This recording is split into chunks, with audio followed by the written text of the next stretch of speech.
Hello, how do I get better returns by investing rupees 1 lakh every month? Better returns are subjective and depend on your risk profile.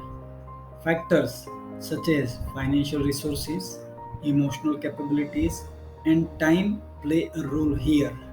A good investment return is the return that give you peace of mind and help to achieve your financial goals.